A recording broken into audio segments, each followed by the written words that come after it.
धीमत भक्ती तू भव्य दिव्य शक्ती तू क्षमाशील पृथ्वी तू हिमदूत अग्नी तू मूर्तिमंत भक्ती तू भव्य दिव्य शक्ती तू क्षमाशील पृथ्वी तू हिमतूच अग्नी तू तरी तुझ्या पदरा दुःखाचे आंदणा तरी तुझ्या पदरा दुःखाचे आंदणा असे तुझ्या क्षितिजास रूढींचे कुंपण असे तुझ्या क्षितिजास रूढींचे कुंपण रूढींचे कुंपण रूढींचे कुंपण.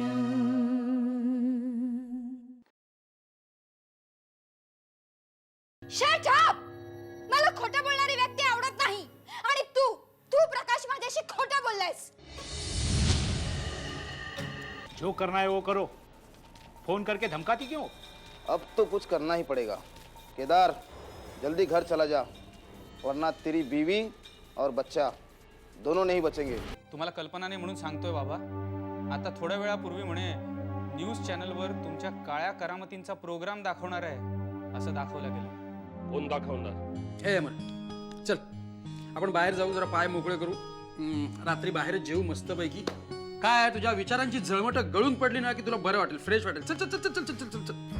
नको, नाही खरंच नको. हे बघ, रात्रही खूप झाले आणि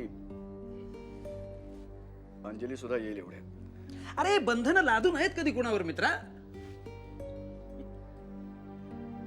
ती जुमानते का कशाला तरी?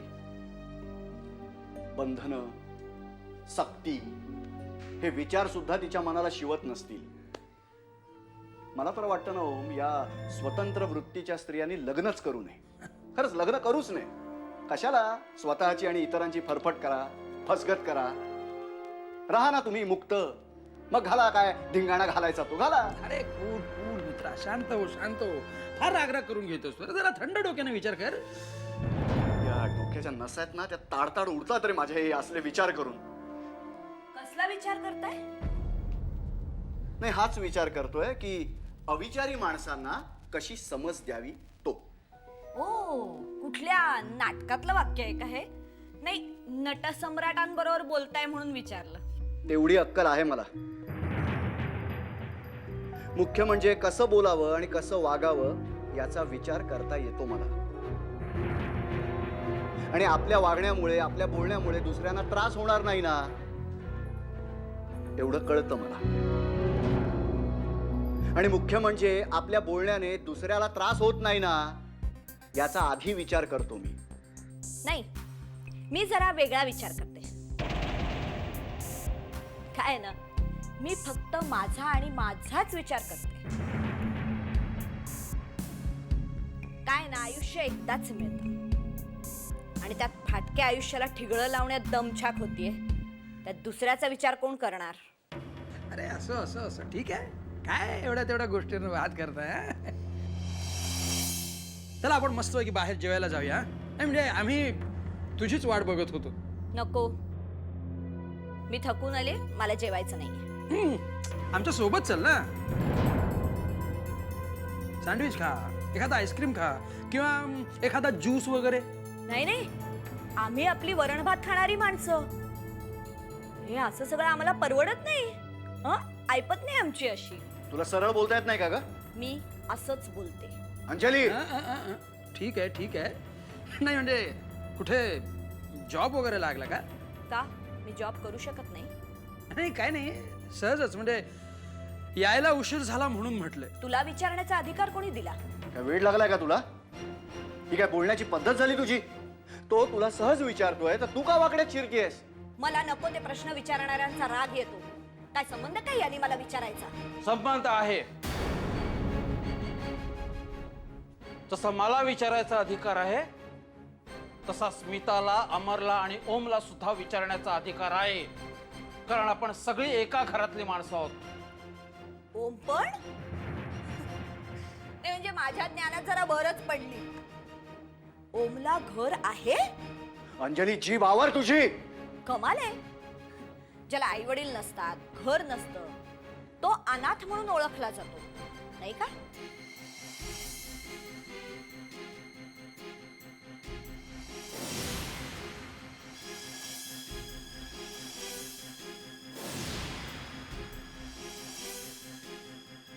आणि माझ्या मते ओम हा अनाथ आश्रमात वाढलाय. पण ते लहानपणी, नंतर आम्ही त्याला आपल्या घरात आणला.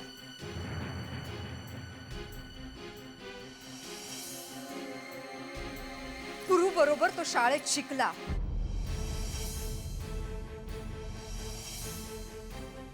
अमर, पुरू या दोघांबरोबर मी त्यांना आमच्या मुलासारखा मानला.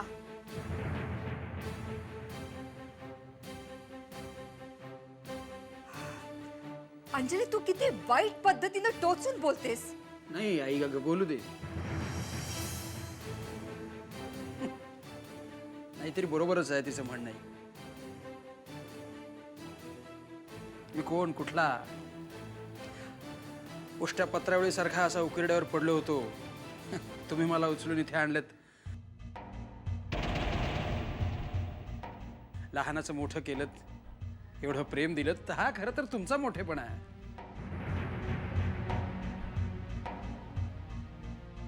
नाही, खरं तर माझंच चुकलंय.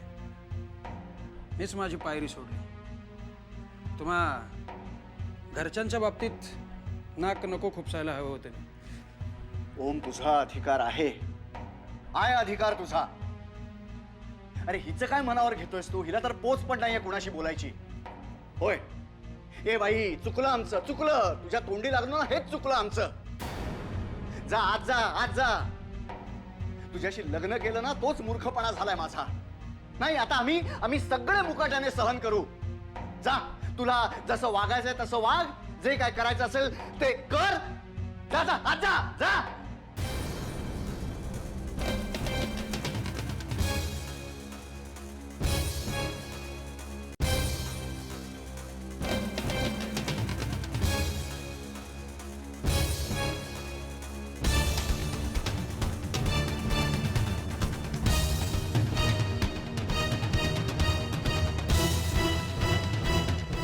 कुंपण.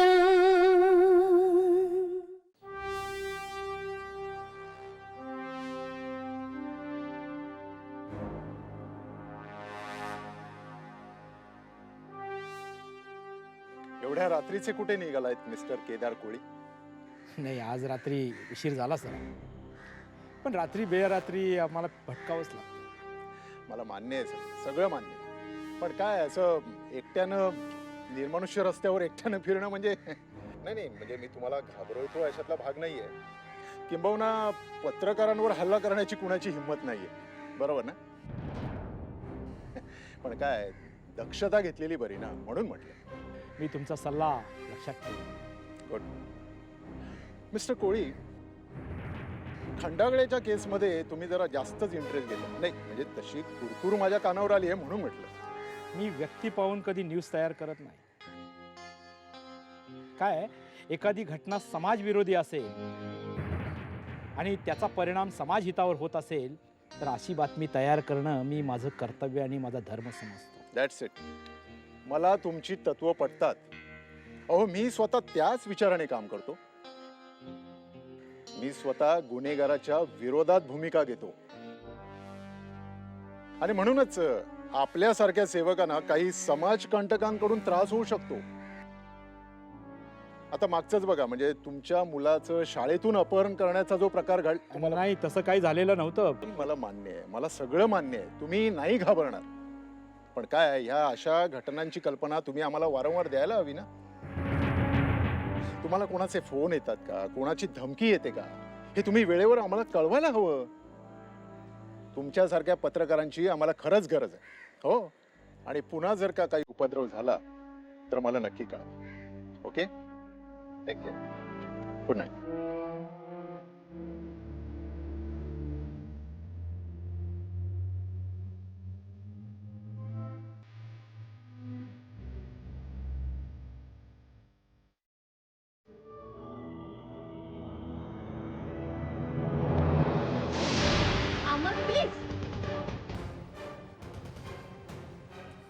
तुला माझी बायको म्हणून घ्यायला मला लाज वाटते अंजली. ए मला प्लीज जरा शांत राहू दे प्लीज. हो, म्हणजे इतरांना अशांत ठेवून इतरांचा अपमान करून तू मात्र शांत राहणार? वा वा वा. नाही नाही, काय मिळतं का तुला हे असं वागून ग? तुझ्या एक गोष्ट लक्षात आली नसेल तर मी तुला सांगतो. हल्ली ना तुझं तारतम्य सुटतंय, तोय ढळतोय तुझा. मी असं का वागते आणि याला जबाबदार कोण आहे हे जर तुला शांतपणे विचार केलास ना तर तुला कळेल आणि तू हा असा विचारण्याचा मूर्खपणा करणार नाहीस. अरे असा काय बेजबाबदारपणे वागलोय मी? सांग ना मला. तुझ्या विक्षिप्तपणाचं समर्थन करण्यासाठी तू मला का धारेवरती धरतीयस? अमर, या क्षणी मला प्लीज वाद वाढवायचा नाहीये. मी खूप थकून आलीये. म्हणून समोर येईल त्याला तू वाटेल तसं बोलणार, त्याचा वाटेल तसा अपमान करणार? काय काय काय समजतेस काय ग तू स्वतःला? नाही, तुझी योग्यता तरी काय ते तरी सांग मला. हे नाहीतर कसली कमतरता आहे ते तरी सांग. कमी असली ना तर ती तुझ्यात आहे, तुझ्यात अंजली. एक मिनिट, तुझ्या विचारात आहे, तुझ्या वागण्यात आहे. हे बघ, आज तू ओमला दुखावलंयस आणि हे चांगलं केलं नाहीस. अरे तुमच्या डोळ्यादेखत तो मला विचारतो तुला याला उशीर का झाला म्हणून. अरे मी काय फिरायला गेले होते का कुठे मजा करायला गेले होते आणि तो मला विचारणारा कोण? तो मला भावासारखा आहे. असेल, पण माझा काय संबंध? अंजली,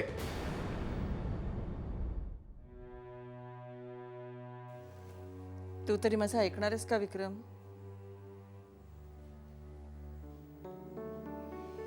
माझ्या मते मी काहीही चुकीचं वागत नाही आई. माणसाने बोलताना विचार करावा रे. आई, मला झोप येते. विक्रम, हे बघ, तुला माझं ऐकावंच लागेल. आयुष्यभर मी हे टेन्शन सहन केलंय. तुझ्या बाबांच्या वागण्याला मी नाही आवरू शकले. त्यांनी कधी माझा विचारच केला नाही.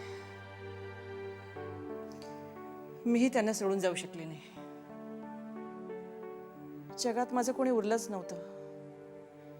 आई, वडील, भाऊ, बहीण सगळ्यांनी मला दूर केलं. कारण माझा नवरा एक प्रतिष्ठित मवाली आहे. अगं आई, काय बोलतेस तू? का? मी काही नवीन सांगते? तुझ्या बाबांनी मला काहीही कमी पडू दिलं नाही, पण मिळाली नाही ती प्रतिष्ठा. पण विक्रम, तुला या जगातून बाहेर पडायला पाहिजे. हे बघ, तू छोट्या पगारावर नोकरी कर, एका खोलीत राहा हवं तर, पण गुंड, मवाली, चोर या नावापासून दूर राहा. इतक्या लहान वयात तुझ्यावर खुनाचा आरोप आला. आयुष्य बर्बाद होण्यापेक्षा वेळीच सावध हो विक्रम. हे बघ, ॲडव्होकेट पुरुषोत्तम केळकर खूप हुशार वकील आहेत. ते तुला या केसमधून नक्की सोडवतील आणि त्यानंतर मग तू सरळ मार्गावर राहा. करशील ना? हो, पण आधी मला केसमधून सुटू तरी दे. बाहेर पडशील रे. तुला खात्री ना तू निर्दोष आहेस म्हणून? पण पुरावे पुरता गोवल्या गेलोय ग मी याच्यात. म्हणून म्हणते, चांगली बुद्धी ठेव, देव तुला नक्की मदत करेल. करशील ना रे? ठीक आहे, करेन. चल, तू झोप आता.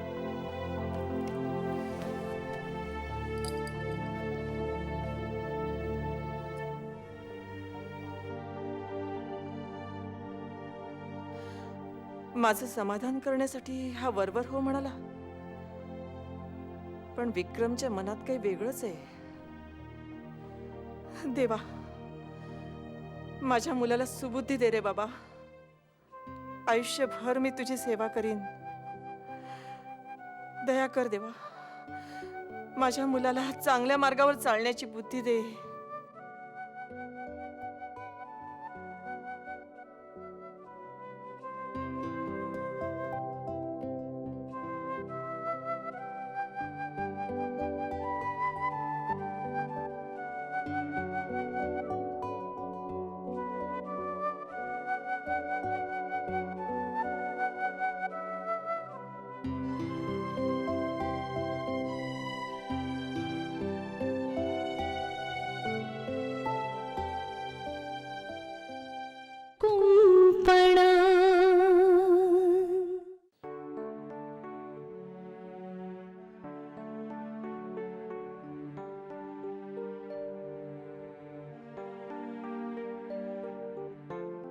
आई आई बाबांचं बोलणं आपण असं झटकून देऊ शकत नाही. अगं प्रत्येक विचाराला दोन बाजू असतात, एक चांगली एक वाईट. प्रत्येक वेळी आपण वाईटच विचार करून स्वतःवर अविश्वास दाखवत असं नाही वाटत तुला? अगं पण काय हरकत आहे? आपण जोवर दोन्ही बाजूने विचार करणार नाही तोवर आपल्याला मार्ग कसा सापडेल आई? मैत्री, तू तुझ्या बाबांसारखं बोलायला लागलीस. आई बाबांच्या बोलण्याचा विचारच करायचा नाही असा स्टँड घेतलायस का तू? मग काय करू? प्रकाशवर अविश्वास दाखवू? अगं पण आंधळेपणाने त्याच्यावर विश्वास सुद्धा दाखवू नकोस ना. अगं प्रकाश आंधळेपणे डील करेल असं वाटतंय का तुला? स्वतःची लायकी नसताना एवढी मोठी उडी मारणं म्हणजे मूर्खपणाचं नाहीये का? आई तो मिश्रा मवाली आहे, कुठल्या लायकीचा माणूस आहे हे आपल्याला माहिती नाहीये का? त्यांनी आज तागत बाबांचे 2 लाख रुपये परत केलेले नाहीये. आणि तसंही मला एक कळत नाही, कुठलीही सिक्युरिटी न ठेवता, मार्केटमध्ये कुठलीही वस्तू गहाण न ठेवता कोणी माणूस कोणाला एवढी मोठी रक्कम कशासाठी देईल? म्हणजे तुला असं म्हणायचं की प्रकाश? आई पैसे मिळाले ह्यापेक्षा ते कसे मिळाले, कुठून मिळाले हे महत्वाचे. खूप उत्साहात काम करणारी माणसं सुद्धा ना आई फसू शकतात. मला नाही पटत. आई तू प्लीज विचार करून बघ. अगं आपण कोणाकडूनही पैसा घेताना तो पैसा आपण परत करू शकू का ह्याचा कमीत कमी 100 वेळा तरी विचार करायला हवा. आणि तो विचार जर प्रकाशने केला नसेल तर त्याच्या समोर येणारं संकट हे महाभयंकर असेल.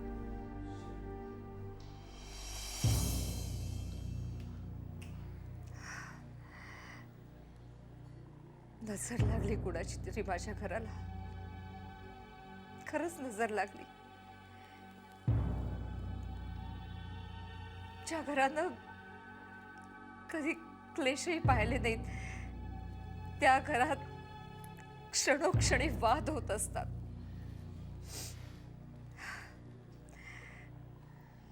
झळमटांनी गजबजलेल्या कोंदट धुसर वातावरणात श्वास घेते असं वाटतं. रायाच केली रे घराची. का स्मिता, हे असं नसतं अगं. ही क्षणाची वादळ असतात ग. अहो पण ही वादळ जर अस्तित्वाच्या मुळांनाच हलवायला लागली तर कुठवर तग धरणार?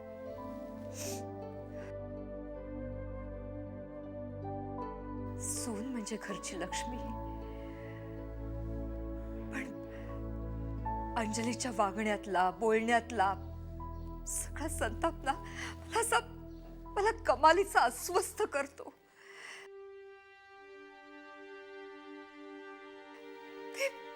ते कुणाचंच ऐकत नाही, कुणालाच जुमानत नाही. अमर कुठे कमी पडला असेल? खर तर अंजलीच्या चिडण्याला कारणीभूत मीच आहे. उगाच विचारलं. नाही, मला खरं त्याला विचारायला नाहीच पाहिजे. ओम, उशीर का झाला हे विचारल्याने जर ती चिडली असेल ना तर नक्कीच कुठेतरी काहीतरी गडबड आहे. गडबड काय असणार आहे? तुम्ही पुरुष ना एकाच पद्धतीने विचार करता. नाही करत. मी अंजली बद्दल विचारच करत नाही, पण ती असल्या वागण्यामुळे असा विचार करायला लावते. हल्ली खूप उशिरा यायला लागली ती. फोन करत नाही की कधी कुणाला कुठे जाते कधी येते सांगून जात नाही. आपलं सोड ग, नवऱ्याला तर सांगायला हवं ना. अमरलाही काही सांगत नाही. घरच्यांना कळायला नको ही कुठे जाते काय काम करते. खरंच कंटाळा आलाय या जगण्याचा. ए आई, अगं काय बोलतेस? खरंच थकलीये रे मी. गेल्या 2-3 वर्षात जगण्यातली पार उमेदच गेलीये. पुरुषच्या वागण्यामुळे आम्ही दोघं आधीच दुखावलो गेलो.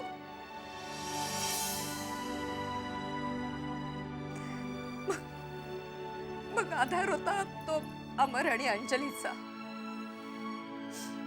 पण दोघांचे वाद इतके विकोपाला चाललेत की असं वाटतं नको नको हे जगणं.